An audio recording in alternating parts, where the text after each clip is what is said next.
కూటమి సర్కార్ దెబ్బకు ఉమ్మడి నెల్లూరు జిల్లాలో మైకా పరిశ్రమ కుదేలైంది. ప్రభుత్వానికి ఆదాయం తెచ్చే మైనింగ్ పరిశ్రమను గత నెల రోజుల నుంచి పూర్తిగా నిలిపివేయడంతో దానిపైనే ఆధారపడ్డ 30,000 మంది కార్మికులు వీధిన పడ్డారు. ప్రభుత్వానికి కూడా 500 కోట్ల రూపాయల మేర నష్టం వాటిల్లింది. వెంకటగిరి నియోజకవర్గంలో గతంలో 143 గనులు పనిచేస్తూ ఉండేవి. ప్రస్తుతం ఆ సంఖ్య 40కి చేరింది. ఆ ప్రాంతంలో దొరికే మైకా, క్రాస్ సిరా ధాతు, పల్స్పర్కు విదేశాల్లో మంచి డిమాండ్ ఉంది. ఈ నేపథ్యంలో యువ పారిశ్రామికవేత్తలు ఈ పరిశ్రమలోకి పెట్టుబడులు పెట్టేందుకు ముందుకొస్తున్నారు.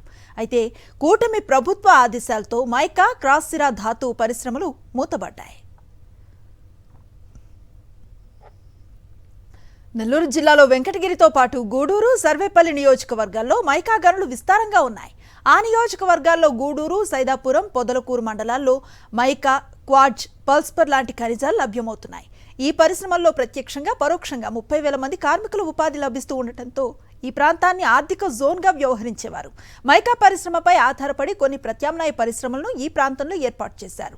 పల్స్పర్ ఖనిజా ఇక్కడ లభ్యమవుతూ ఉండటంతో సిరామిక్ టైల్స్ ఫ్యాక్టరీలు ఏర్పాటయ్యాయి.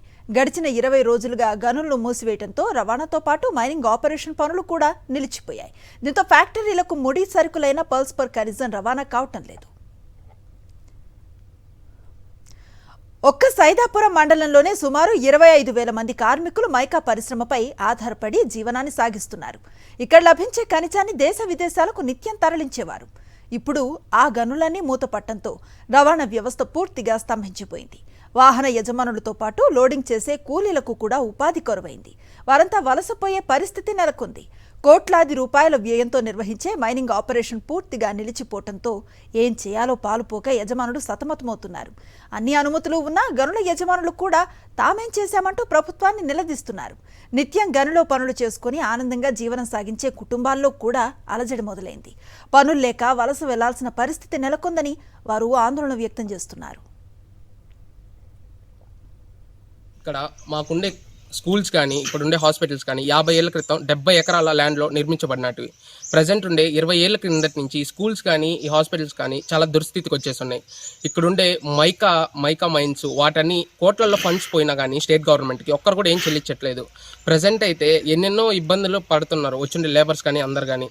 వాళ్ళ మైకాలు తినడం వల్ల, దుక్కు తినడం వల్ల లేబర్స్ చాలామంది కిడ్నీ సమస్యలతో ఇంకా టీబీ సమస్యలతో ఇబ్బంది పడుతూ ఉన్నారు.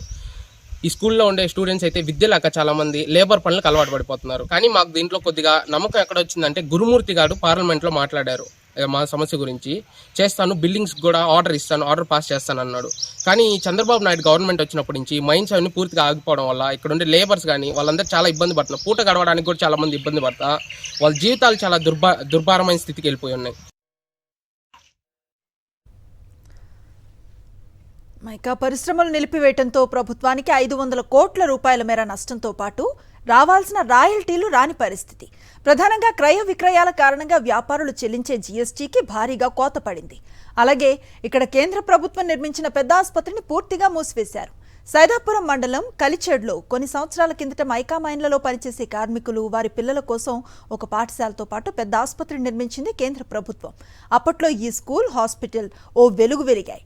కాలక్రమేణా వాటి నిర్వహణను పట్టించుకోకపోవడంతో సిబ్బంది జీతాలు కూడా కష్టతరంగా మారాయి. ఇప్పుడు పూర్తిగా మైన్లు మూతపడిపోవడంతో ఆ పాఠశాలలో పనిచేసే ఉపాధ్యాయులు వేతనాలకు ఇబ్బందులు ఏర్పడుతున్నాయి. గత 15 సంవత్సరాల క్రితం చుట్టుపక్కల గ్రామాలన్నింటి నుంచి స్కూల్స్కి బాగా వస్తున్నారు స్కూల్ పిల్లకాయలందరూ. ఇప్పటి నుంచి 15 సంవత్సరాల కింద నుంచి అసలు ఎవరు కూడా రావట్లేదు. ఎందువల్ల రావట్లేదు అంటే చుట్టుపక్కల మైనింగ్ అన్నీ ఉన్నాయి. మైనింగ్ స్కూల్ పేరు బాగా వచ్చింది దీనికి. కానీ ఇప్పుడు ఎందువల్ల రావట్లేదు అంటే గత కొన్ని రోజుల నుంచి కొన్ని కోట్ల రూపాయలు ఫండ్స్ పోతున్నా కానీ ఏం పట్టించుకోవట్లేదు. 2014లో కూడా సెంట్రల్ గవర్నమెంట్ చెప్పారంట, స్టేట్ గవర్నమెంట్ చెప్పారంట జడ్పీ చేయాలని. కానీ దాని గురించి కూడా మాట్లాడారంట, కానీ ఏది కూడా చెప్పలేకపోతున్నారు. ఎందువల్ల అసలు నాకు అర్థం కావట్లేదు. దీన్ని చేయాలని చెప్పి మొన్న 2 రోజుల క్రితం అసోసియేషన్ నుంచి మేము పవన్ కళ్యాణ్ గారికి లెటర్ కూడా పెట్టడం జరిగింది. కానీ ఆయన కూడా ఓకే అని స్టాంప్ కూడా వేశారు. మొత్తం మీద నెల్లూరు జిల్లాలో మైకా పరిశ్రమ ఓపెన్ క్వారీ మూతపట్టడంతో 30,000 మంది కార్మికులు వీధిన పడ్డారు. కూటమి ప్రభుత్వ ఆదేశాలతోనే మైకా పరిశ్రమ మూతపడిందని కార్మికులు అంటున్నారు. పైగా ప్రభుత్వానికి 500 కోట్ల రూపాయల పైనే నష్టం వాటిల్లింది. ఇకనైనా ప్రభుత్వం స్పందించి మైకా పరిశ్రమపై కక్ష వీడి 30,000 మంది కార్మికులకు ఉపాధి కల్పించాలని, మైనింగ్ కార్యకలాపాలు యథావిధిగా జరిగేలా చొరవ చూపాలని వారు కోరుతున్నారు.